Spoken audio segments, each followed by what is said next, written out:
সম্প্রতি বাংলাদেশে চর্মরোগ স্ক্যাবিস রোগ ছড়িয়ে পড়ার ঘটনা উদ্বেগজনকভাবে বৃদ্ধি পাচ্ছে। বিশেষজ্ঞরা বলছেন, ঘন বসতিপূর্ণ এলাকাগুলোতে এটি বেশি ছড়িয়ে পড়ছে। গরমের সময় এই ছোঁয়াচে রোগটির প্রাদুর্ভাব বেশি হলেও এখন সারা বছরই দেখা দেয়। কিন্তু এখন প্রশ্ন দাঁড়িয়েছে, এই চর্মরোগ স্ক্যাবিস কেন এভাবে ছড়িয়ে পড়ছে, আর আক্রান্ত ব্যক্তির চিকিৎসার উপায় বাকি। আপনার অজান্তেই শরীরে বাসা বাঁধছে ভয়ঙ্কর স্ক্যাবিস। চুলকানি, অ্যালার্জি নাকি এর আড়ালে লুকিয়ে থাকা প্যারাসাইটিক স্কিন ডিজিজ স্ক্যাবিস। বাংলাদেশে হঠাৎ বেড়ে গেছে একটি ছোঁয়াচে রোগ স্ক্যাবিস। প্রতিদিন সকালে ঘুম থেকে উঠেই শরীরের তীব্র চুলকানি, রাতে ঘুমাতে গেলেই যন্ত্রণাদায়ক খামচে খামচে ঘা হয়ে যাওয়া। আপনিও কি ভেবেছেন এটা কেবল অ্যালার্জি? তাহলে সাবধান, এটা হতে পারে ভয়ঙ্কর ছোঁয়াচে রোগ স্ক্যাবিস। স্ক্যাবিস এক ধরনের প্যারাসাইটিক স্কিন ডিজিজ, যা মূলত পরজীবী দ্বারা হয়। এই পরজীবী চামড়ার নিচে ডিম পাড়ে, চলাচল করে এবং বংশবৃদ্ধি করে। এর ফলে সৃষ্টি হয় অবিরাম চুলকানি, ফুসকুড়ি, র্যাশ এবং সংক্রমণ। আপু, আমার হাতে এগুলো কি হয়েছে একটু বলে দিতে পারবেন? ওষুধ খেলে কমে যাচ্ছে, তবে ওষুধ না খেলে আবার বেড়ে যাচ্ছে।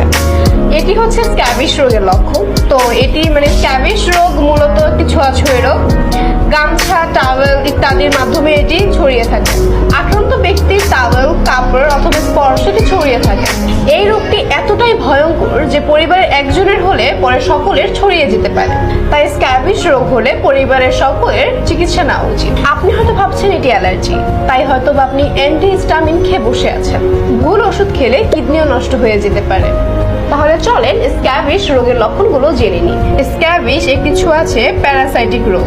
শরীরের মধ্যে রক্তে অ্যালার্জি হলে শরীরের রাসায়নিক ভারসাম্য বিঘ্নিত হয়, চুলকানিও বেড়ে যায় এবং অ্যান্টিহিস্টামিনেও কাজ হয় না। সেখানে বিশেষ উপাদানে তৈরি অ্যালার্জি কেয়ার প্লাস রক্ত বিশুদ্ধ করে এবং দীর্ঘমেয়াদী প্রতিরোধ করে। এটি 100% নিরাপদ এবং কোনো পার্শ্ব প্রতিক্রিয়া নেই, এমনকি বাচ্চারাও খেতে পারে। এটা কতদিন খেতে হবে? এটি সাধারণত 5 থেকে 7 দিন খেতে হবে, তবে শরীরের গঠন অনুযায়ী কোর্স কমপ্লিট করা জরুরি। এটা কি শিশুরা খেতে পারবে? হ্যাঁ, শিশু থেকে শুরু করে বয়স্করা সকলেই এটি খেতে পারবে। এটার কি কোনো পার্শ্ব প্রতিক্রিয়া আছে? একেবারেই না, এটি বিশেষ প্রাকৃতিক উপাদান দিয়ে তৈরি। অ্যালার্জির যন্ত্রণার স্থায়ী সমাধান অ্যালার্জি কেয়ার প্লাস। একবার ব্যবহার করুন এবং আজীবন মুক্ত থাকুন ইনশাআল্লাহ। আঙ্গুলের ফাঁকে, কোমরে, কনুইতে অথবা নাভির আশেপাশে একই পরিবারের একাধিক সদস্যের একই রকম চুলকানি, অ্যান্টিহিস্টামিন খেয়েও আরাম না হওয়া। যতদিন ওষুধ খান ততদিন ভালো থাকেন, তারপর সে আগের অবস্থা। আপনার যদি এই ধরনের সমস্যা থাকে তাহলে আপনি অ্যালার্জি নয়, স্ক্যাবিস রোগে আক্রান্ত। আল্লাহর রহমতে আমাদের গবেষণাকারী দল তৈরি করেছে allergy care plus. Allergy care plus এটি একমাত্র সমাধান যেটি স্ক্যাবিস সহ